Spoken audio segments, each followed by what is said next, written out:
여러분, 안녕하세요. 오늘은 우리 유무형 자산에 대한 관련 전표 관리 부분을 보도록 하겠습니다. 자, 교재에 있는 부분 먼저 보도록 할게요. 자, 첫 번째로 지금 보고 계시는 화면은요. 우리 유형 자산에 관련되어 있는 거래예요. 자, 유형 자산이라는 것은 일단은 1년을 넘어서서 우리가 보유하고 있을 수 있는 형태가 있는 자산이죠. 이때 형태가 있는 이 자산은요, 우리가 판매 목적으로 가지고 있는 것이 아니라 우리가 영업 활동에 사용할 목적으로 가지고 있는 자산들을 유형 자산이라고 부릅니다. 자, 그래서 유형 자산에는요, 지금 보시는 것처럼 토지, 건물, 기계장치, 차량 운반구, 비품 등이 있는데요. 자, 여기서 보고 계시는 유형 자산들 중에서요. 토지를 제외하고 나머지 부분들에 대해서는 가치가 내가 가지고 있는 시점이 증가할수록, 가지고 있는 기간이 증가할수록 가치가 감소하게 되어 있습니다. 그래서 감가상각이라는 것을 진행하게 되어 있죠. 자, 토지는요, 비상각 자산의 대표적이죠. 그리고 또 하나 더 넣으신다면 건설 중인 자산이 있겠습니다. 자, 이 두 가지는 이상각 자산이라고 하죠. 그래서 토지와 건설 중인 자산 두 가지에 대해서는요, 우리는 상각하지 않습니다. 하지만 그 외의 자산들에 대해서는 전부 상각이 되어야 한다라는 특징을 가지고 있죠.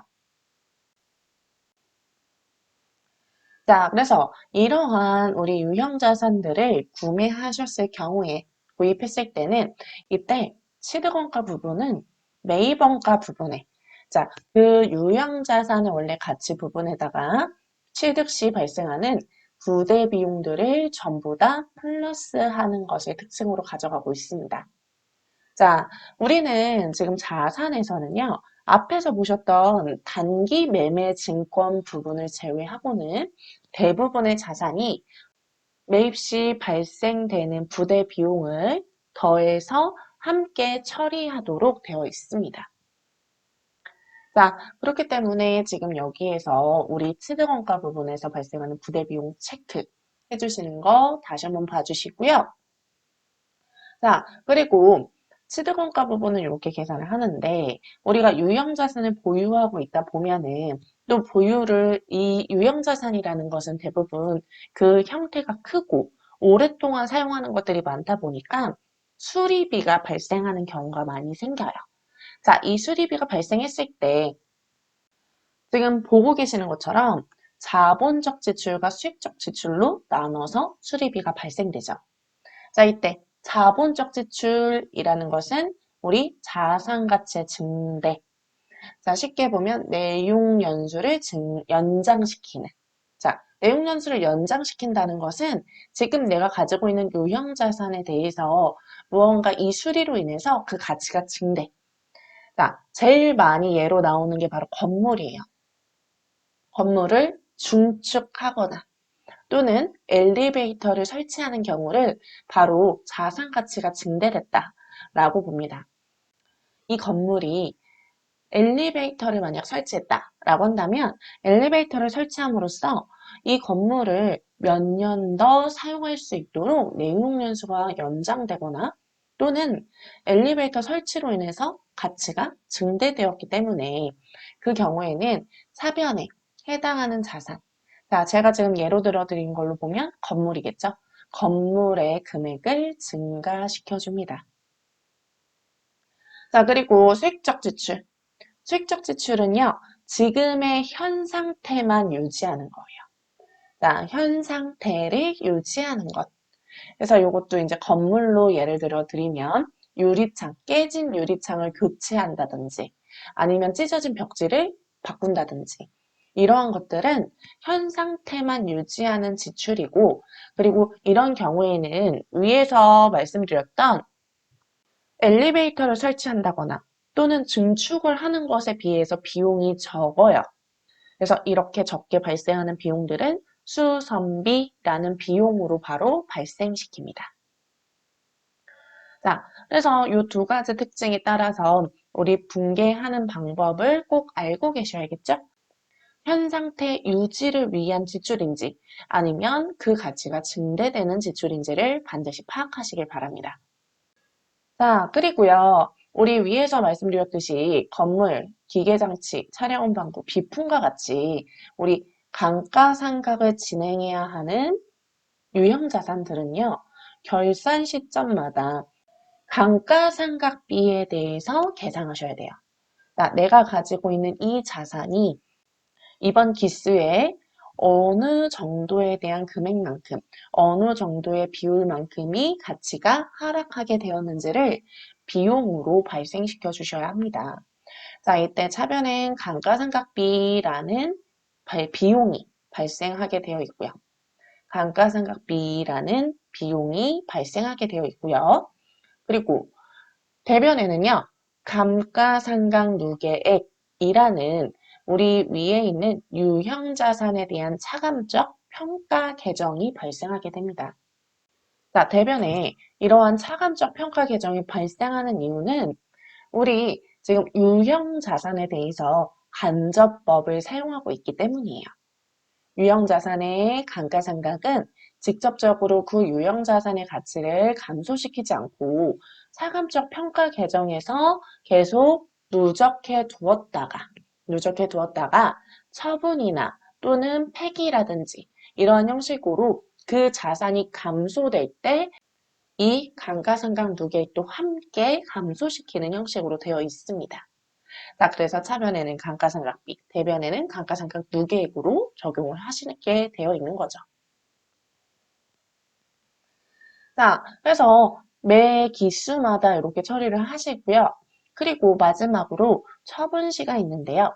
자, 처분시는요. 우리 유형자산은 원래 우리가 판매 목적으로 사온 건 아니라고 했잖아요. 그런데 사용을 하다가 더 이상 나에게는 필요가 없어요.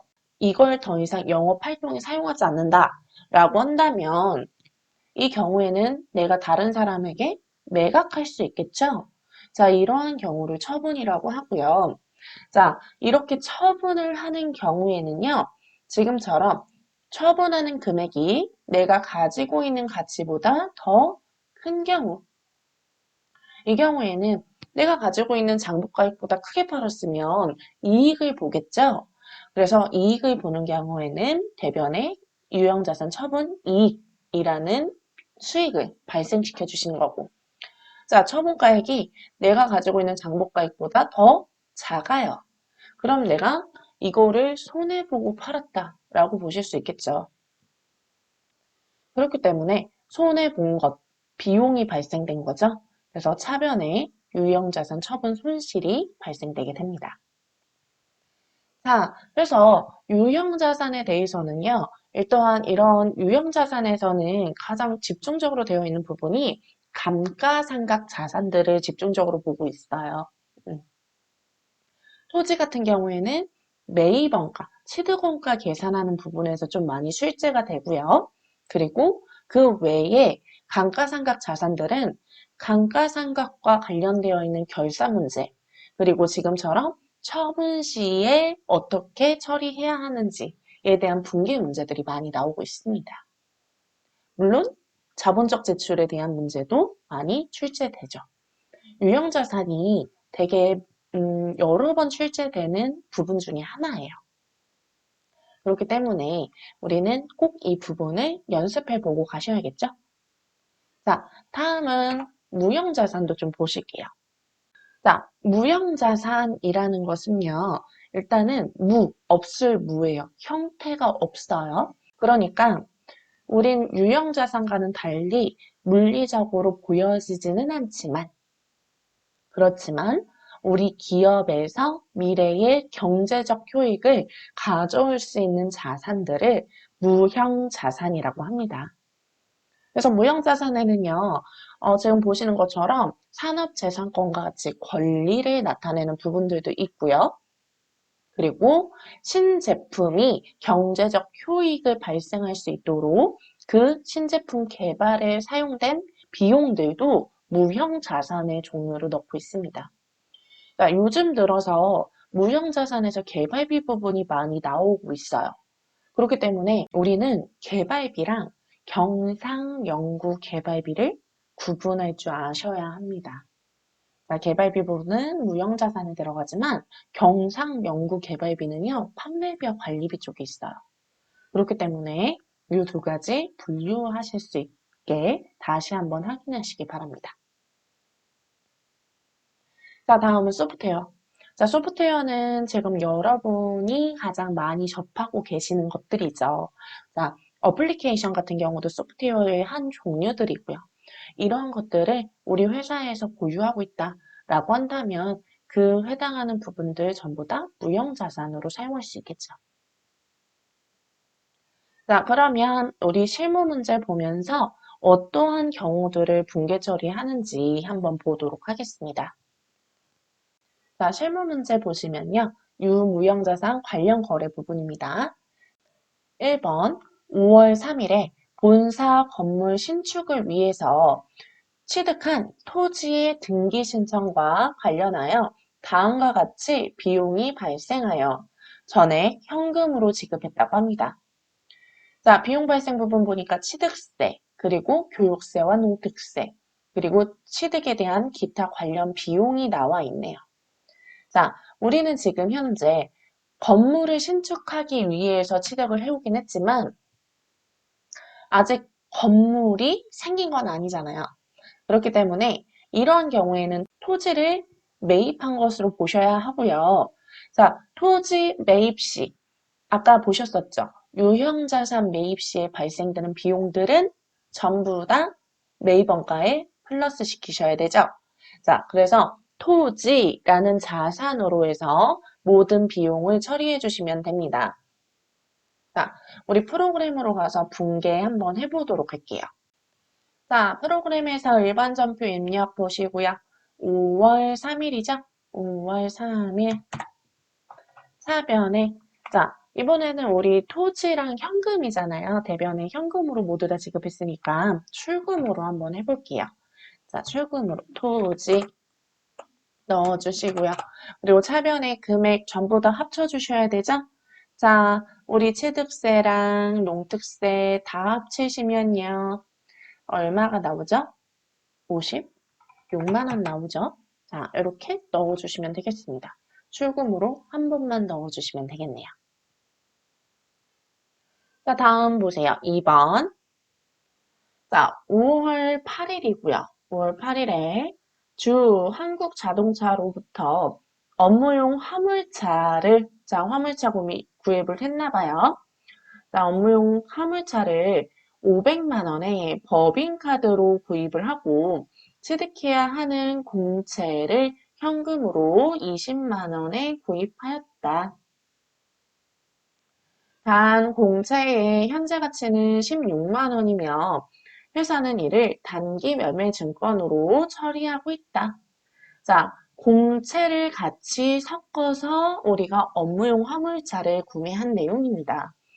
자, 이러한 경우에는요, 일단은 우리가 총 금액을 지금 500만 원에, 그리고 또 단기 매매 증권은 액면가액은 20만 원에 이렇게 구매를 한 내용이에요. 근데 우리 단기 매매 증권 구매할 때는 액면가액 봤나요? 안 봤죠. 우리가 구매했던 가액만 봤어요. 구매했던 금액만 봤습니다. 그렇기 때문에 단기 매매 증권에 대한 가치는요, 지금 우리가 구매했던 16만 원으로 계산을 해주셔야 되고요. 근데 이렇게 차량을 구매할 때 가치 공제를 발생시킨 경우에는 지금 우리가 액면가액 부분과 차이 나는 지금 우리 20만 원짜리인데 16만 원의 공채를 사왔잖아요. 그러면 4만 원만큼에 대한 이 비용을 부대 비용으로 보고 우리 차량 운반구 부분에 포함시켜서 가치 처리를 해주셔야 돼요. 그래서 분계를 하실 때, 자, 5월 8일 날 분계를 하실 때, 일단은 업무용 화물차라는 것은 우리가 영업활동에 사용하는 차량 운반구죠? 차량 운반구고요. 자, 해당하는 금액에 대해서 500만 원이 아니라 504만 원으로 넣어주셔야 합니다. 자, 504만 원 넣어주셔야 하고요. 자, 이때 지금 뭐 고정자산 간편 등록이 나오는데 지금 문제에서는 우리 고정자산 등록하는 부분은 지금 생략되어 있는 문제이기 때문에 이 부분은 잠시 패스하도록 할게요. 자, 그리고 나머지 또 차변에 우리 단기 매매 증권도 같이 구매했잖아요. 단기 매매 증권 이거는 공정가액으로 넣어주셔야 돼요. 그래서 사실상 우리는 520만 원짜리에 대해서 전부 다 구입을 한 거라고 보셔야 하고요. 그 중에 단기 매매 증권으로 들어가는 부분은 공정가치로 들어간다는 점을 주의해서 봐주시기 바랍니다. 자, 그러면 지금 우리 차량 운반구 부분에 대해서 500만 원은 어떻게 처리했다 그랬어요? 법인카드, 신한카드로 처리했다고 합니다. 자, 우리 카드로 구매한 경우에는 미지급금 써주셔야 되죠? 자, 이때 미지급금에 거래처 꼭 넣어주셔야 돼요. 신한카드. 자, 500만 원. 그리고 나머지 금액에 대해서는 현금으로 20만 원 지급했다고 했어요. 그러면 현금 20만 원 이렇게 기입을 해주시면 되겠습니다. 자, 이렇게 공채가 섞여 있는 문제들 잘 보셔야 하고요. 공채는 대부분 단기 매매 증권으로 처리하는 경우들이 많아요. 그렇기 때문에 단기 매매 증권을 처리했을 경우에는 공정가액 기준으로 처리하는 거 반드시 봐주셔야 합니다. 자, 다음 3번 문제 보실게요. 3번 보시면요. 5월 20일에 공장에서 사용하는 제품 포장용 기계. 자, 제품 포장용 기계라는 건 기계 장치를 말합니다. 자, 이 사용하던 기계를요. 취득가액은 1,000만 원짜리였고 여태까지 우리 감가상각 누계액은 950이래요. 자, 이 부분이 노후화로 인해서 폐기하면서 처분 관련 부대 비용 25만 원을 현금으로 지급하였다고 합니다. 자, 그리고 단기의 감가상각비는 고려하지 않음이라고 써 있어요. 이 내용은 월할 상각까지 해서 이 시점까지 보진 않겠다. 작년까지 나와 있는 감가상각 무게 950만 원까지만 처리하겠다는 얘기예요. 자, 그러면요. 우리 지금 제품 포장용 기계가 현재 가치로 보시면요. 미상각 잔액만 보시면 50만 원짜리란 얘기예요. 50만 원짜리에 대해서 지금 우리가 폐기 처분을 했다라고 보시면 되고요. 근데 이때 이 폐기 처분 시에 추가적으로 부대 비용이 발생됐잖아요. 자, 이렇게 부대 비용이 발생되는 경우에는 유형자산을 처분할 때 발생되는 부대 비용은 유형자산 처분 손실이라는 영업의 비용 부분에 가산시켜서 함께 처리하셔야 합니다. 자, 그럼 분계를 한번 해볼게요.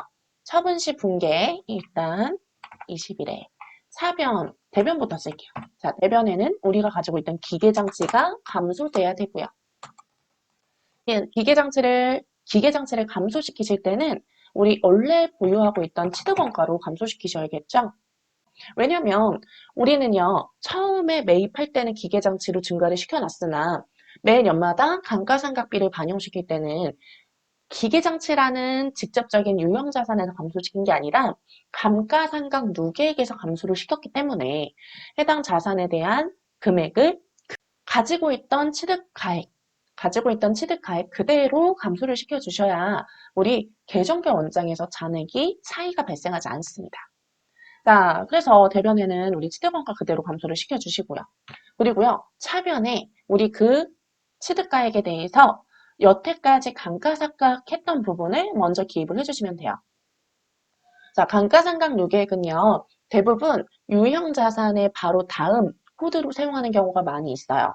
자, 한번 볼게요. 감가라고 쳐보니까, 자, 지금 206번이 기계장치인데 207번에 감가상각 요계액 기계장치에 대한 거다라고 나와 있죠? 자, 이것처럼 이렇게 바로 다음 번호, 코드를 사용하는 경우가 있습니다. 그러니까 참고하셔서 사용하셔도 되겠죠. 자, 그리고 금액은 950만 원이었고요. 자, 그리고 우리 지금 현금으로 지금 나머지 폐기할 때 발생한 비용을 냈대요. 그러면 대변에다가 현금으로 총 25만 원 먼저 처리해 주시고요. 그리고 나머지 지금 부분은 우리 유형자산을 폐기 처분하면서 발생한 손실이다 라고 넣어주시면 되겠죠. 자, 지금 차대변이 조금 이렇게 들락날락하지만 제가 정리를 해야 되는 순서별로 넣어드린 거예요. 물론 우리가 기계장치에서 감가상각 무게를 뺐을 때 50만 원이 나왔다는 걸 알고 있고 그리고 그에 대한 재비용, 폐기의 재비용이 25만 원 발생했던 걸 알고 있었기 때문에 여기 현금하고 유형자산 처분 손실은 바꿔서 쓰셔도 문제는 없어요. 그리고 분계를 적어놓고 그대로 차변에 어떤 계정, 대변에 어떤 계정 이렇게 옮겨 적으셔도 좋겠지만 만약 바로 입력을 하신다면 그 경우에는 지금처럼 순서대로 우리가 정리해야 되는 순서대로 분계 처리를 하시는 것도 실수를 줄일 수 있는 좋은 방법입니다. 참고하시길 바랄게요. 자, 그러면 다음 4번 문제 보실게요. 4번. 5월 25일에 신제품 개발에 투입된 신제품 개발에 투입된 전담 연구원의 인건비 200만 원을 보통예금 계좌에서 인출하여 현금으로 지급하였다. 자, 자산인식 조건을 충족시킴이라고 되어 있어요. 자, 우리가 지금 신제품 개발을 위한 비용을 사용했는데 자산인식 조건을 충족시킨다 라고 되어 있으면 이거 경제적 효익이 발생할 수 있는 개발비구나라고 생각하셔야 돼요. 자, 그래서 지금 개발비에 대한 설명을 하고 있는 거고요. 자, 이렇게 개발에 사용된 비용은 인건비든 아니면 그 외에 발생된 비용이든 전부 다 우리는 개발비라는 유형자산으로 다 합쳐서 처리를 해주시는 거예요. 자, 그러면은 우리 5월 25일 날 차변에는 개발비라는 무형자산이 증가되는 거고요. 금액은 200만 원. 자, 이때도 잠깐 생략하고 넘어가고. 그리고 대변에는 보통예금으로 사용했다고 했으니까 보통예금으로 넣어주시면 되겠죠. 자, 무형자산은요. 대부분 개발비가 요즘 많이 나오기는 하지만 산업재산권에는 권리의 종류가 좀 여러 개가 있기 때문에 그 권리들이 무엇을 다 포함하고 있는지를 알고 계시는 편이 분계 처리할 때 빠르게 판단할 수 있습니다. 그러니까 우리 계정 과목은 반드시 외워주셨으면 합니다. 자, 그러면 오늘은요, 우리 유형자산에 대한 처리, 그리고 무형자산에 대한 처리를 분계로 함께 보셨는데요. 특히 유형자산에 대한 우리 처분하실 때, 우리 유형자산에 대한 금액 감소시킬 때 취득가액으로 감소시킨다는 점, 그리고 반대, 차변에는 반드시 그 유형자산에 대한 감가상각 누계액도 같이 감소시켜야 된다는 점을 참고해 주시고요. 무형자산에서는 개발비 부분 반드시 보시길 바랍니다.